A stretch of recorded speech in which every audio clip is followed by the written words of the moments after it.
Unfortunately, it dropped their game against Korea, but take a look at this. It's China, and we're seeing the Chinese representatives on to the Rift. And if we just take a look at China 1 second, I'm just going to take a longer look at them, not because I'm biased in any way, fashion, or form. Oh, no, of course. They just ran in with RNG.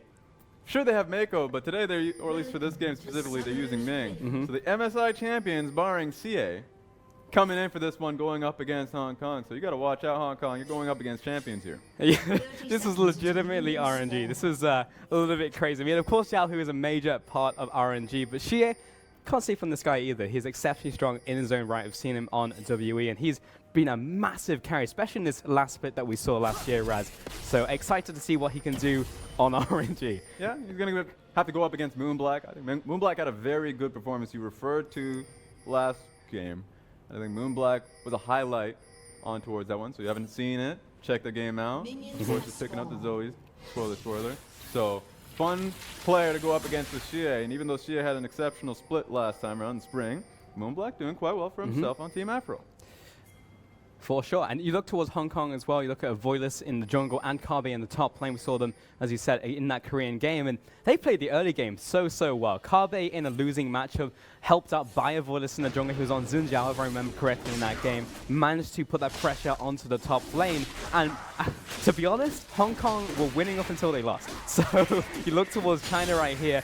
Cannot sleep on Hong Kong at all. They also know two of these players. Here's the thing, I want to immediately get into this one, just because the pathing here immediately from Olaf, there were a lot of questions with the jungle chaining up just quite a bit, what Olaf's role was going to be, just because he was the type of jungle that does actually clear very quickly, but not going to be able to take advantage of an experience. Level 2 Olaf doesn't do very much.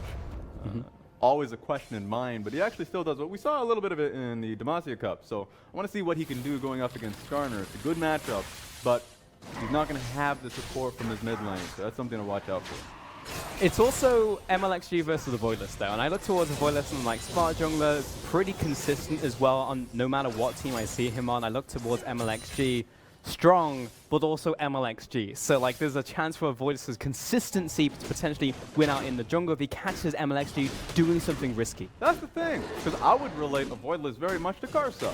Yeah. So I think Avoidless is, you're right, a consistent jungler, a methodical jungler, maybe too methodical for some teams. Some teams would really just love that action-packed style of just in your face. That's what MLXG could provide. Look at how long this lane is for Unified and Kaiwing. Speaking of action-packed, he's ready for this one. Oh boy, we've seen this before. The bottom lane Olaf play finds the route onto Kaiwing, or rather Kaiwing finds the route onto Olaf and will fizzle out that gank, but still, that is a flash burn onto Unified. Great binding from Kaiwing, so honestly, MLXG had no way of chasing that one down. So ultimately, save the null. Unified had to burn Flash, but he's in Ezreal, so he's not that bad. So he will teleport back into the bottom lane, but still, we'll see if there's a repeat gank from MLXG, because he's the type of guy, once he has something in his mind, he's one-track mind, he's got the blinkers on, and he'll go back towards that lane, try and find that kill, and keep on going at you. Certainly, and I think that's the only real lane that you can look towards. Mid lane, not really gankable, especially up against Karma. Olaf and Vladimir, you would have to really miss position to find a way to get the kill on towards Karma or push her out of lane. And it's the same thing for Mundo. Mundo can get low in HP, so you can look to dive him, but once he hits 6, he's going to be pretty sustained throughout the laning phase. So, I would say MLXG, safe bet to look by. Hang on, Uzi flashing forwards onto Unified. One more auto attack. He's going to find a 2 versus 2 kill. First blood to China. And I mean, I feel bad for the Hong Kong Attitude bottom lane because they have to go up against Uzi and Ming. We don't even know how that happened, and they still get the kill because you have to expect an incredibly strong skirmishing bottom lane coming out of these two. Oh man, I mean that's just, it feels a little bit unfair, doesn't it? You know, it's just like you're watching MSI of your Hong Kong and you're like, wait, we have to play against that bottom lane that's just one MSI. Look, it was already bad when you have to first prepare yourselves for a Chinese bottom lane, because China has a lot of incredible bottom AD carry talent, support talent. But you have to go up against the best AD carry from China, and right now arguably the best support. They even have Mako in the bench. You're going to have a lot of competition. Flash Forge from Xie. Ignite comes down late, but I think the potions should be able to keep him alive. That was maybe one or more 2 ticks from Karma going down, and that's a Vladimir versus Karma potential solo kill. I mean, I don't know how that happened. fact that Karma's supposed to do well in that matchup, has good poke here, so she's never supposed to be in range for anything. She's sticking in the lane because she has the support from Avoidless, so she's pushed out. But, I mean, this is rough. Moonblack not being able to take it up against it. Here comes MLXG. He's trying to find that axe. You know, this MLXG is the type of player is like he sees the 1 versus 2. There could be another person off the map. He doesn't even know where Morgana is, but I'm still going to try and find that undertow. Look, but he ain't mad. He ain't crazy. That had reason to it. He was holding the lane. He was saying, you know what? When you come back into the lane, Moonblack, you still have a bad wave to really push on. So strong from MLXG that he's keeping CA in a really good spot in this lane. So what was a bad matchup for CA is suddenly a major strength for the team. I'm always feeling that controlled insanity coming out from the jungle of RNG. Here comes Ming looking for another jump on it to Unified. Great timing there on the arcane shift. You know, looking towards this Skarner, Avoidless moving towards the bottom lane, has not been one. That flash forwards, great binding out from Kaiwing. This should be a return kill, but Uzi almost finds that kill into Unified. Avoidless has to finish him off. He's still good. He's good. Oh, sorry. It's fine. All right, these minions are a little bit too crazy, all right? That cannon minion was holding it down, was tanking a lot of minion damage. But that being said, really good play to get Avoidless in the lane. Really strong coming out of Kaiwing. Great binding. Really good stuff. We actually saw that in the game versus Korea, that he looked for that flash binding. Didn't happen in that one, but binding second time's a charm. Just managed to find that lane kill. All right, that last binding was crazy. This one actually had rhyme and reason to it because it was a point-blank binding. So it was either Uzi was going to flash or Uzi was going to die. Obviously, he had blown flash earlier, so he was going to die in that situation. So really good that they were timing that, and it made it happen. Again, I'm looking towards this mid lane. Shea has got his boots of Lucidity. Also got the Predator as well on Vladimir, and is about 10 CS ahead currently of Moonblack in the mid lane. And you know, we said earlier, Moonblack is not a weak mid laner by any means, but we can see, looks like he's getting a little bit schooled here by Shea. Yeah, Shea's going to have a good time here. Going tier 2 boots means that he should be in a good position to outrun a lot of this for Moonblack. He's going to be able to walk behind the minion wave before Moonblack is able to get a Q across the coast, so he's going to have to use his empowered Q. So that's something immediately that changes here. I want to get a little bit deeper into Vladimir, though. Because Vladimir, last time we saw him, Spellbook user. Yeah. Going through top lane, mid lane, Spellbook got changed, so it's not a permanent change to your spell, your summoner spell. Means that suddenly, CA going towards Predator, does a lot of damage, and it hits your point, which is what you want to do in getting flanks across. You have incredible movement speed, moving into a flank position, and it's really good for CA that usually wants to get Ghost for Vladimir. So it's a good middleman. If you still get the damage from your Ignite or TP depending on the game, but you now have the movement speed from your Predator.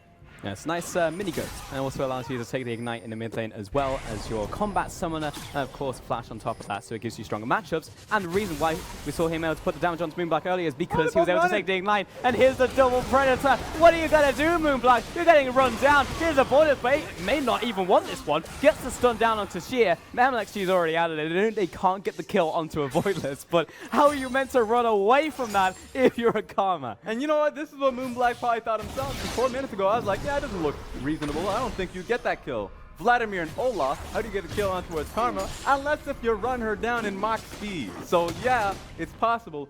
Both of them use it at the same time. It almost doesn't seem fair, does it? But that is the power of having Ignite and Predator on a champion like Vladimir, and also when you've got an Olaf there as well with the slowdown and the chase after. So second kill over to China right here. Ming putting more pressure down onto this bottom lane, and you can see across the board that every single role is winning in terms of CS. Don't look at the supports, but look at top lane, being able to put the pressure down onto Mundo. In the jungle even, there's extra CS going over to Olaf, probably because he's been taxing, but that's fine. Mid lane's ahead, Uzi's ahead, and just across the board, not only in terms of kills, but just over time, trying to accruing these advantages. You're right about the fact that it comes down to apparently lane kingdom with Team China.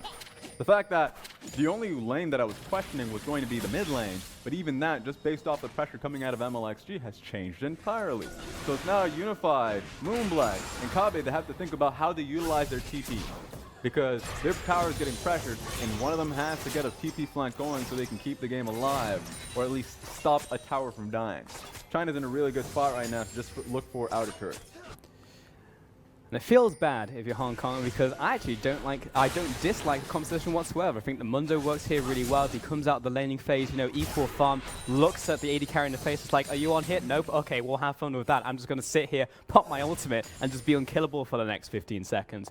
But right here, China are keeping all these lanes down. And I especially like this adaptation coming out of Let Me right here. Picks up the Executioner's calling, means that just in the one-on-one, and as long as he's there with Mundo, he's going to be cutting that healing in half. Yeah, you can just tell that's what he's investing into the lane, because Executioner's calling for this champion for Gnar. It actually doesn't make sense. Like, you wouldn't build it into anything. He's probably just going to sell it once he gets to 4 items.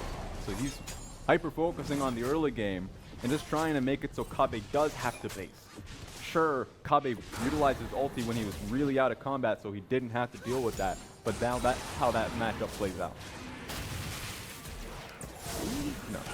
Yeah, I was feeling it as well there, as Shears is pushing forwards, a flash forwards, and Avoidus gets the suppress down, and that is a dead Ming Uzi without a support in the bot lane. Yeah, I don't care how far ahead you are. Wait a minute, Moonblack, gotta get out of there. Yeah, counterplay in the mid lane. Shie forces the flash out there and gets the way pushed into tower, but it's Vladimir, so it's not going to be doing the most damage to the tower in the world. There we go. I mean, that's flash, so you gotta time it. MLXG and Shie want to get him.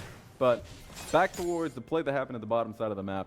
It doesn't matter how far ahead of you are, if you are Uzi and Ming, if the lockdown from Morgana and Skarner are persistently going to be able to hit you. So it's tough. It's actually just really difficult to get out of. So Uzi has to think about a QSS. Same goes for Ming, but it's way too early in the game to really worry about it. So it's going to have to be the team of China that really surrounds and stops that play from happening. I mean, that's a nice thing. When you take away the Morgana, it's just like, well, you're going to have to invest in the QSS at that point. You know, you have to look towards that one. If you're not running Tam Kench, then you all have to get QSS if you're carrying on that team. That's why early in the game, I just want MLXG to play towards the bottom side. I think right now, Vladimir's doing a phenomenal job for himself. Same goes for CA. CA is actually holding his own, is incredibly far ahead just in that matchup alone. If MLXG plays towards the bottom lane, best case scenario, there's no Avoidless, you get the kill on the bottom side of the map.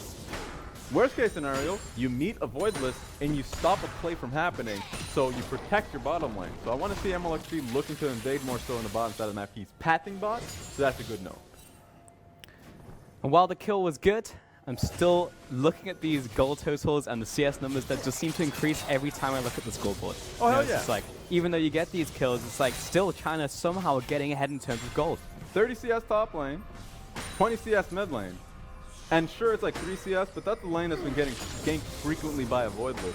So the fact that they're still ahead there, it's the reason why there's such a massive gold lead in favor of China.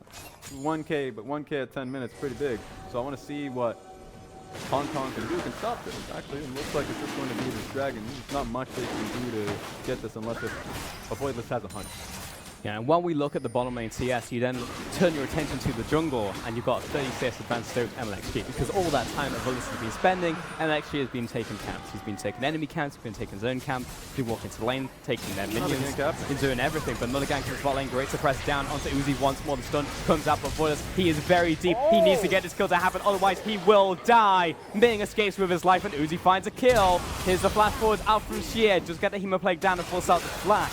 My mistake, it was actually Ming getting the kill there, but still, +1 to China. There we go, they were well and ready for it. I mean, they were literally doing dragons, so it was just essentially Hong Kong on a timer. They thought they can get the kill on the timer. He was trying hard, Avoidless was just whacking away, but it wasn't enough. It took a long time. He even tried to sacrifice himself for the kill, but ultimately he dies alone for it. Ping down onto the top lane, surely by Let Me, because he's saying, I'm about to take this tower on next wave unless someone comes up here and Avoidless. It's a question of whether he's going to path topside, try and help out his top laner here, because if he doesn't, that tower is down, and it will be first tower of the game, and solo gold to this Gnar. Yeah, you know what? It's going to happen. At this point, what I was referring to earlier, the MLXG needed to be bottom side to stop the play from happening. He even got a dragon for it. He doesn't need to be bottom lane anymore. He can just look towards what's the easiest play to make happen. Top lane, look at that tower. That's pretty damn easy. He can either come top side, let it happen, or he's going to force the mid lane gank. Okay, good job. But to be fair, he's now passing top side, so the goal still comes through. Technically, yes, Raz. Technically, that is the case. He just didn't have to buffer his ulti. Get the Q landing first. Spam the MLXGs, get it in there. But it's top lane's gonna go down. Let me get all of that juicy solo go to himself in the top lane. And basically, that means that the Executioner's calling investment has essentially paid for itself. Not quite, but mostly. That's true. Has himself the Black Cleaver. And at this point, honestly, if you have that much control topside, who are you to say that suddenly they don't have to be bottom lane anymore? They can actually just go for this Rift Herald.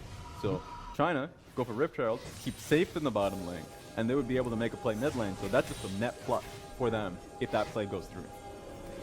Hong Kong setting up in the bottom side. Recall comes out from Ming. It's going to be awkward for him. Yeah, Uzi's by himself, but the tower is low raz, so I'm looking at the potential up here for Hong Kong to potentially force in this minion wave. The problem with that, they don't know that MLX didn't let me a top side. And you know that Moonblack is going to be able to, or at least he's not with you just yet. So if you go for the tower, okay, they're going to be going for it. Yeah, they have to be aware. They know the Herald just went down. Uzi's here by himself, so there should be the tower trade in total coming out. Okay, tower finally falls. Will be split gold, however. The best trade, that's the best trade you can make if you're Hong Kong. But now you know if you're Hong Kong, you have to be basing and protecting mid lane.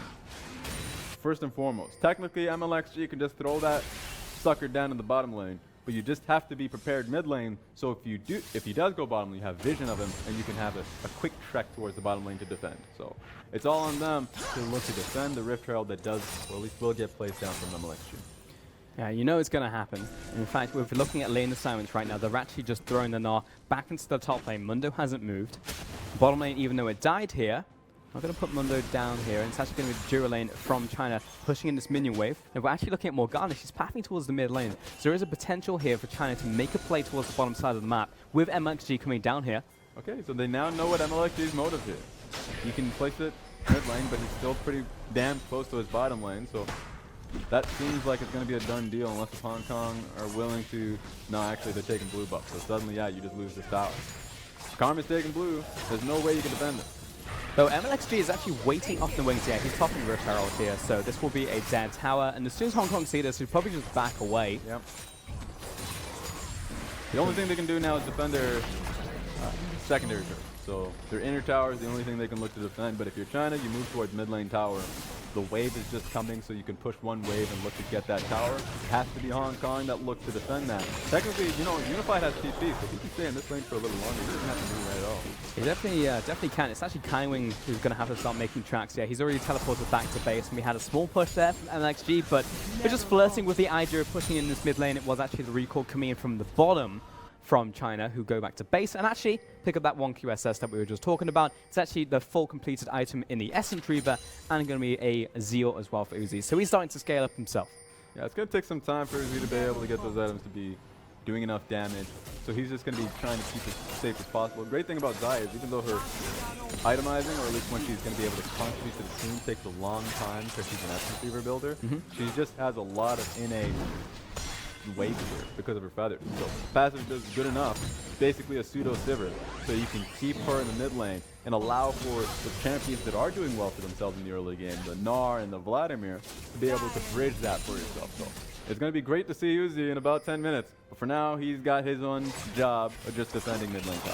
While we're talking about AD carry itemization, we are on 8.10, not 8.11. So remember, this is not the new Essence Reaver. None of those double lift Lucian highlight plays going to be happening in this game. It is the old itemization.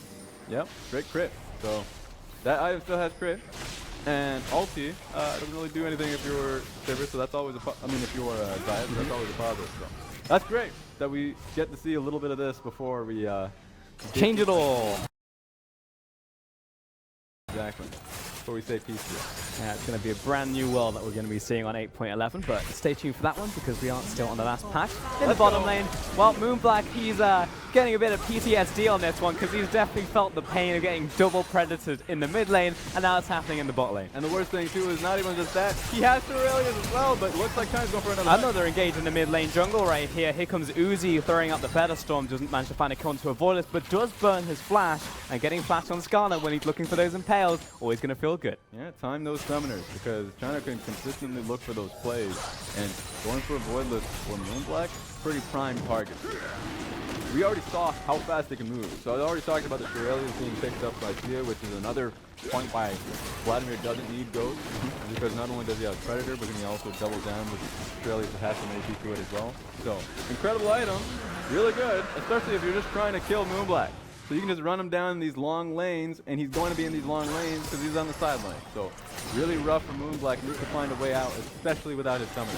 Yeah, it's a hard knock life for Moonblack in this game. You know, last time we saw him, he was on Zoe, gets to make the plays. This time, he basically just lives his life to buff up the people who need to move fast. So it's going to feel bad for him for a little bit. And as you can see, he's moving into the support itemization anyways, picked up the Banner of Command, and also has the Lost Chapter and Aether Wisps. So he's not going to be the major damage dealer of this game. Not going to see any of those Doivy shenanigans on this Karma. That being said, China are now moving towards the top side of the map, and it will be Baron spawning soon. So of course, we'll want to get some vision around the area. Double control wards are actually already down. Only one control ward out from Hong Kong, and that's on the bottom side. Yeah, it's interesting to see, because of course, you already mentioned China's going to be able to push their advantage earlier on. They have their 4K gold lead, and the composition to boot. Black Cleaver build coming in from MLXG, so he has a great mid-game spike, disastrous late-game situation. So China's going to be moving. I want to see what they can get out of this, because I still really like Hong Kong's skill. Double tier and Ezreal, supportive builds to really protect them. Mundo's fantastic for the, or at least from the damage, consistent damage that China's going to be putting through. So I like what I see coming out of Hong Kong. They just don't have a lot of damage in the early portion of it, especially because Unified is behind them. He's a Voidless. He moves fast, and China are well aware of that now. As on 6 legs, but unfortunately did not find a pick right there. It is something that's always going to be in the back of their mind. QSS only on Ming right now. MLXG, of course, can get out of that ultimate using his Ragnarok, but the key targets, if you're looking towards an Uzi, if you're thinking you can maybe burst down Xie in time, those are targets that a Voidless can go for. Yeah, and I think he should look to try something quickly. At this point in time, Moonblack doesn't have any HP. What the hell happened there? I have no idea. This is rough for the man, all right? It's rough. But just back to your point, it has to happen now. Ignite being used in Flash, so CA tried to go for the kill. And it has to be used now because, honestly, Team China's going for the early game immediately. They're trying to go for a split push win condition. Xie, you already saw what he was trying to do topside. But also the fact that Guinsoo's is about to be picked up by Let Me. So he's going straight DPS, mini Gnar, side lane split pushing Gnar. So this is a play style right now where China just never wants to be grouped. And it's working so far. They're picking them apart, but as with all of these situations, it works until it doesn't it? You know, if one person gets picked and that turns into an objective, then it can quickly go real bad for China, and Hong Kong can swing this game. We've seen numerous teams, professional teams that have played together for quite some time, so you wouldn't have a question about their communication, fail with these compositions because it is always just that one player getting picked out into an immediate Baron, into a stronger team fight composition, and that's exactly what Hong Kong has. So I ain't counting them out yet. Even though there's a 5K gold lead, Hong Kong can pull this through just with the composition they have alone. And I seem to remember in their Korea game that they actually did something very similar, in which they found Peanut in the top side of the map, spoilers, and then managed to transition that into a big objective. So it seems like this is what Hong Kong are looking for in their games, and honestly, I like it. You know, if they're managing to pick apart these members of the team, you know, of different teams coming together, and it's like that's how you rip apart a team in terms of their coordination. It's very smart coming into a team like Asian Games. Yeah, and just remember, these games do bleed through. That's the one round robin, so that's still, that game is going to be fresh in their memory.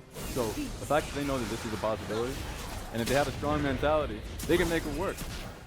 You can tell that they are not willing to give it up. Timing is moving across the map to make these plays happen.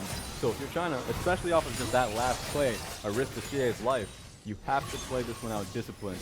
You don't want to find yourself getting chunked out like this. This is potential here. Unified was feeling it, but that's the problem when you go up against a player like Uzi. It's like, did he let me hit him?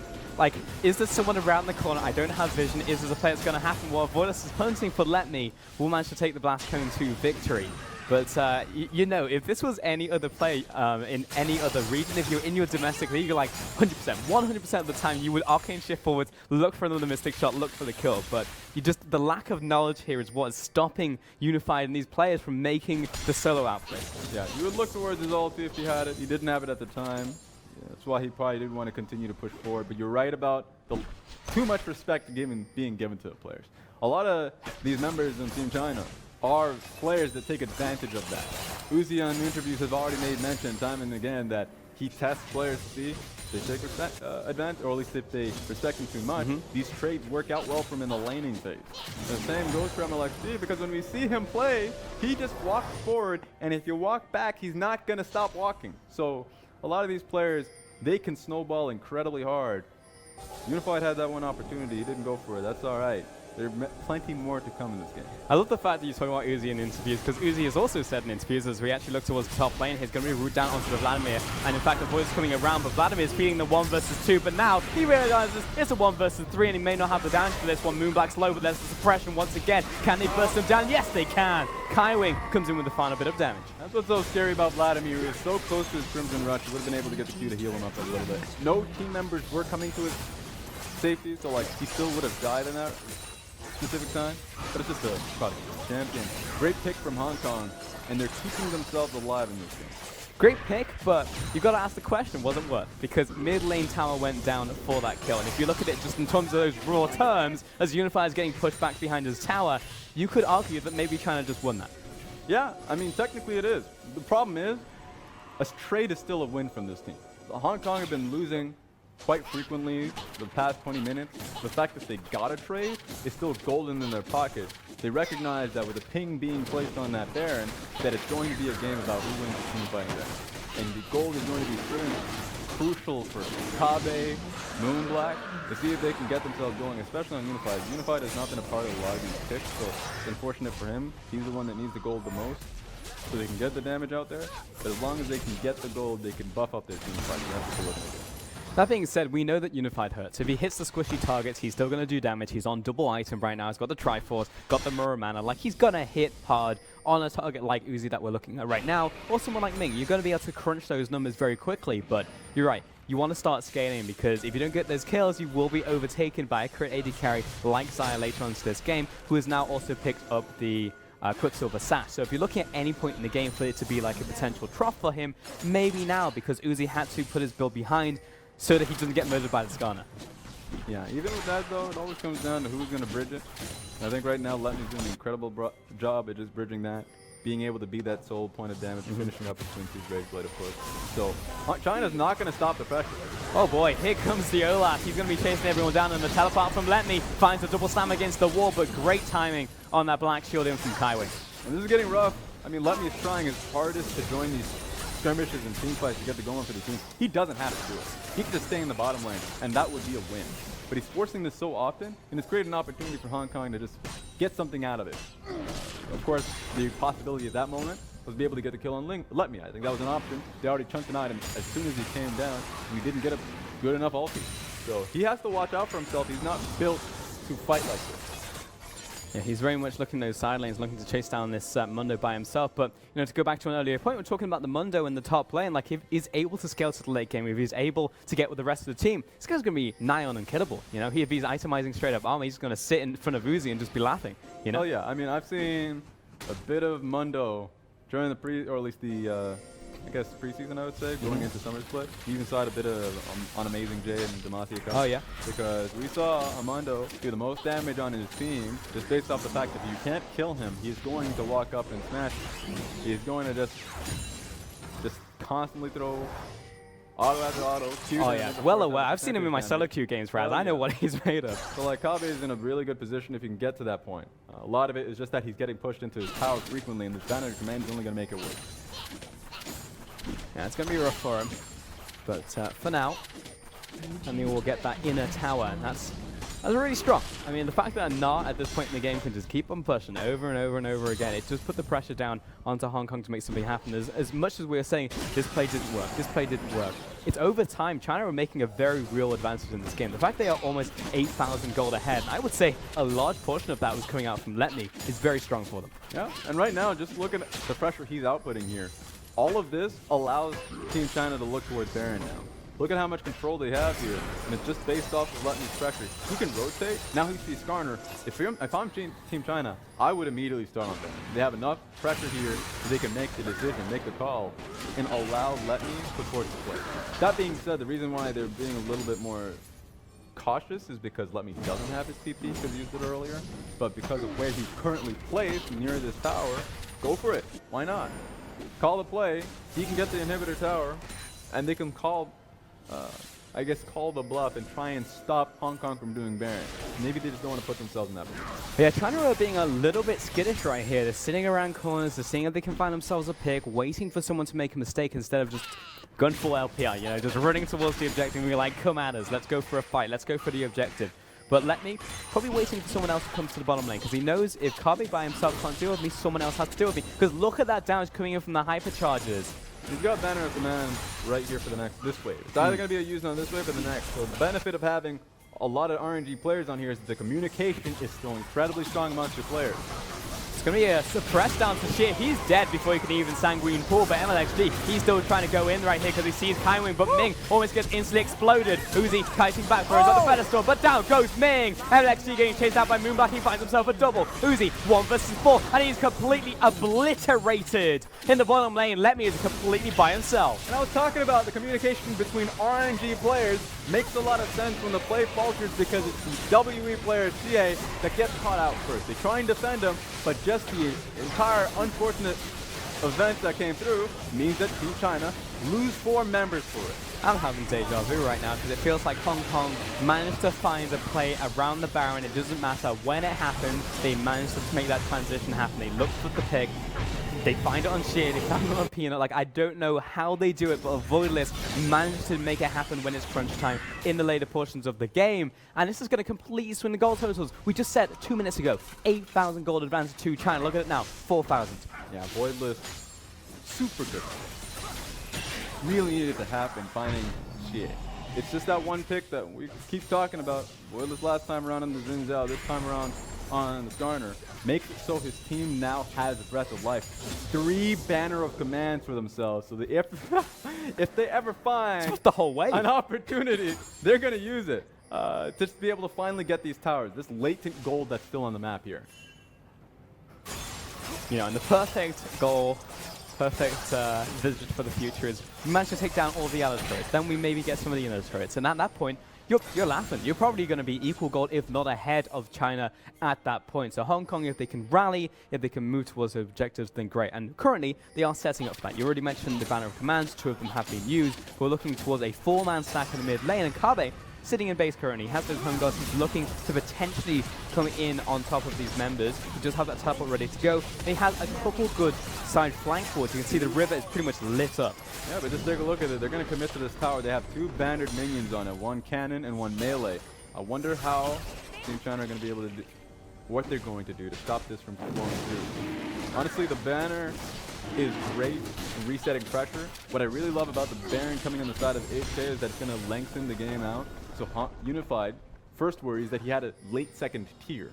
But now that he's able to get some time on it, he can get a double tier completed, and he's going to finally be able to do damage on towards Uzi, Ming, MLXG. The game is tilted now on the side of Hong Kong.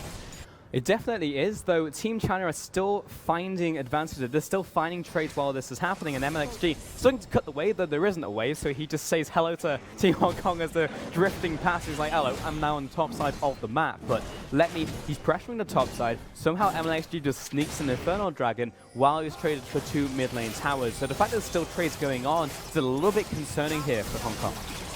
Yeah, it is. It is. I think they're still in a really good spot. The fact that they can, no doubt, they can consistently rally around their banner minions. They already got the tower. This inhibitor is next on the list. It's going to be China now having to respond to it. Team China were trying to get a trade. Now they're looking to go in, but Uzi, or rather Ming on the front line. I get confused between the bird people, but one of them's dead for certain. Mid lane inhibitor is dead. They can try to look for the game. They have enough poke, and take a look at Uzi's HP. He has to go back to base. So theoretically, they can look for an end right here with a number advantage. This is scary. Double teleports down on top of that one. This is a 5-man stack and a 4 versus 5. Sheer, he's big. He's got all of his summoners available. MLXG, the same. Uzi, it's his time to shine, but the Berserker's already out of there. He's just Ragnarok and ran away. Uzi, he's the one having to step forward because he doesn't have a front line. Letme is not ready for this. 1 Nexus turret down. MLXG back from the base. Sheer, he's pushing forwards, opening space for Uzi, and this will be the response. That's going to be all for now for Team Hong Kong. Yeah, they have to move out. Unified took 3 tower shots. He was just piling up on tower shots. Had he not done so, that would have been a good position for the team to look for the second Nexus tower. So it's unfortunate. Lost the insight from him.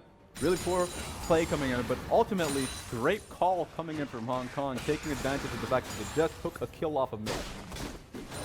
Really nice pick out there once again, and it's been two major picks that I can think of in recent memory that's come off of a Voidless, and looking towards the team of Team Hong Kong. It's getting those picks on key members and then immediately pushing the envelope. And this is the risk of China's team composition.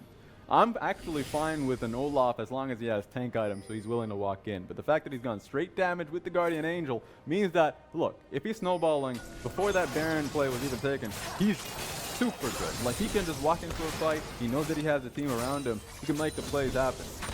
Currently, not the case. He can't even walk up to the team, even with the GA involved, because he gets burned way too quickly. His second tier, or at least Ezreal, is fully completed. So right now, this Ezreal is fully online. I forgot how hilarious it is watching a Mega Gnar with Guinsoo's just slap minions, but I got to see it once again. He absolutely is. But China are pushing out, they're moving towards the river. And this is potentially the Achilles heel of Team Hong Kong. It's the second major objective, the second Baron.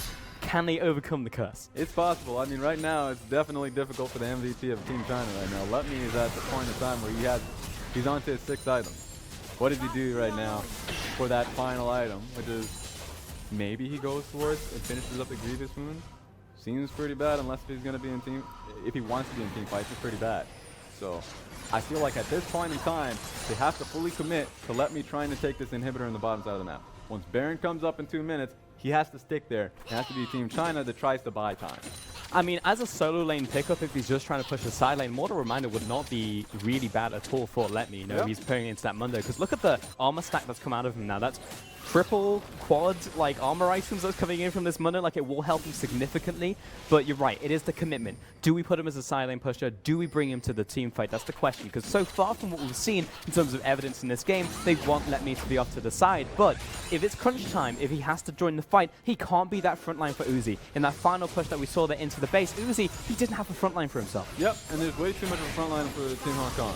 Kabe's going to be running in there like a madman, and you have the double shield of Moonblack and Kaiwing just protecting Unified, who's completely well and truly ahead. So right now, Team Hong Kong should be really comfortable in these fights unless if Unified makes a crucial error, but we cannot assume that. Here's the flank. Moonblack has to flash away, and in comes Ning. The double charm is good, but it's a root. Instant QSS out from Uzi, and Moonblack, he's chased down. Uzi finds the second, and Kaiwing running away for his dear life, but he is down. A 1-for-3 trade. Teleport out from China. They're pushing in the bottom side, and Kabe's already been run down. Great transform in from Let Me finds a Gnar. Kabe will pop the ultimate, but it's a 2 versus 4. Yeah, this seems like a good game. I was talking about the fact that you don't just assume the fact that he's going to make a mistake. Moonblack, Unified, Kaiwing, all there without a Voidless. So the fight is so easy to make happen.